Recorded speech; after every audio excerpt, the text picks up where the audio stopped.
भगत सिंह एक महान भारतीय स्वतंत्रता सेनानी थे जो भारतीय स्वतंत्रता संग्राम में अपने साहस और बलिदान के लिए प्रसिद्ध हुए। उनका जन्म 28 सितंबर 1907 को पंजाब के जिले लायलपुर, अब नौशहरा, पाकिस्तान में हुआ था। भगत सिंह ने अपने युवा आयु में ही ब्रिटिश शासन के खिलाफ आवाज उठाना शुरू किया और उन्होंने अपने जीवन को स्वतंत्रता संग्राम को समर्पित कर दिया। नमस्कार दोस्तों, आप सभी का हमारे YouTube चैनल कर्तव्य पथ पर हार्दिक अभिनंदन और स्वागत है। इसी तरह की मोटिवेशनल कहानी, हिस्टोरिकल कहानी और स्पिरिचुअल कहानी को जानने के लिए हमारे YouTube चैनल को अभी सब्सक्राइब करें और साथ में लगा बेल आइकन भी दबा दें। तो दोस्तों, आगे बढ़ते हैं अपने वीडियो की तरफ। भगत सिंह की पढ़ाई और सिखाई में बहुत दम था। उन्होंने अपने पढ़ाई को बड़े उत्साह से किया और वे एक उत्कृष्ट छात्र थे। उन्होंने अपनी पढ़ाई को पूरी करने के बाद नेताजी सुभाष चंद्र बोस के आजाद हिंद फौज के सदस्य बनने का सोचा, लेकिन उनके परिवार के कुछ कारणों से उन्होंने इस निर्णय को बदला। भगत सिंह ने भारतीय स्वतंत्रता संग्राम में भाग लेने का निर्णय किया और उन्होंने हिंसा के माध्यम से अंग्रेजों के खिलाफ स्वतंत्रता की लड़ाई में अपना समर्पण किया। उन्होंने भारतीय राष्ट्रीय कांग्रेस और हिंदू मुस्लिम एकता के लिए भी काम किया। भगत सिंह का सबसे महत्वपूर्ण और चरित्रशील क्षण उनका साहसी आत्मसमर्पण था, जिसमें उन्होंने साका जेल में बंद होकर आत्मघाती अनशन की शुरुआत की थी। उन्होंने अपने आत्मसमर्पण के माध्यम से ब्रिटिश साम्राज्य के खिलाफ जन समर्थन जुटाने का प्रयास किया था।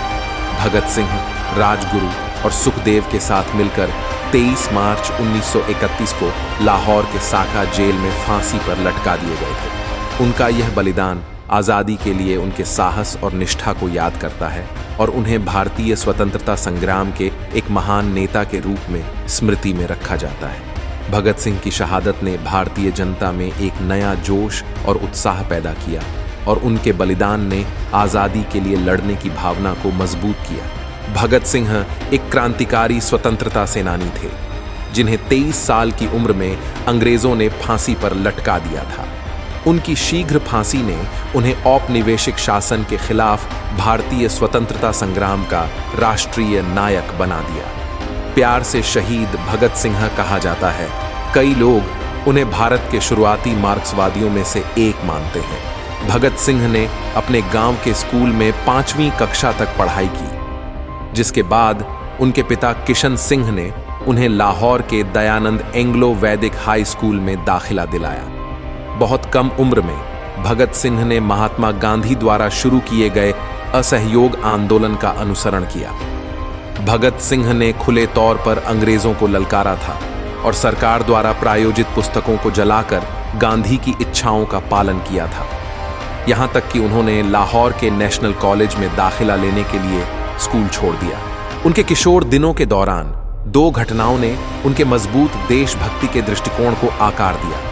1919 में जलियांवाला बाग मस्करे और 1921 में ननकाना साहिब में निहत्थे अकाली प्रदर्शनकारियों की हत्या। उनका परिवार स्वराज प्राप्त करने के लिए अहिंसक दृष्टिकोण की गांधीवादी विचारधारा में विश्वास करता था। भगत सिंह ने भारतीय राष्ट्रीय कांग्रेस और असहयोग आंदोलन के पीछे के कारणों का भी समर्थन किया। चौरी चौरा घटना के बाद गांधी ने असहयोग आंदोलन को वापस लेने का आह्वान किया। फैसले से नाखुश भगत सिंह ने गांधी की अहिंसक कार्रवाई से खुद को अलग कर लिया और युवा क्रांतिकारी आंदोलन में शामिल हो गए। इस प्रकार ब्रिटिश राज के खिलाफ हिंसक विद्रोह के सबसे प्रमुख वकील के रूप में उनकी यात्रा शुरू हुई। भगत सिंह को उनके शौर्य और आत्मत्याग के लिए याद किया जाता है और उन्हें भारतीय स्वतंत्रता संग्राम के हीरो में गिना जाता है। उनकी आत्मकथा Why I am an Atheist भी उनके विचारों को समझने में मदद करती है। उन्होंने अपने जीवन में स्वतंत्रता, सामाजिक न्याय और समाजवाद के लिए समर्थन जताया। भगत सिंह की कहानी भारतीय स्वतंत्रता संग्राम के एक महत्वपूर्ण अध्याय का हिस्सा है। भगत सिंह राजगुरु और सुखदेव के साथ मिलकर जवाहरलाल नेहरू, सुभाष चंद्र बोस, सरदार पटेल, चंद्रशेखर आजाद और बहुत से अन्य योद्धाओं की तरह भारतीय स्वतंत्रता संग्राम के एक महत्वपूर्ण नेता थे। भगत सिंह का बलिदान भारतीय इतिहास में एक महत्वपूर्ण योगदान है।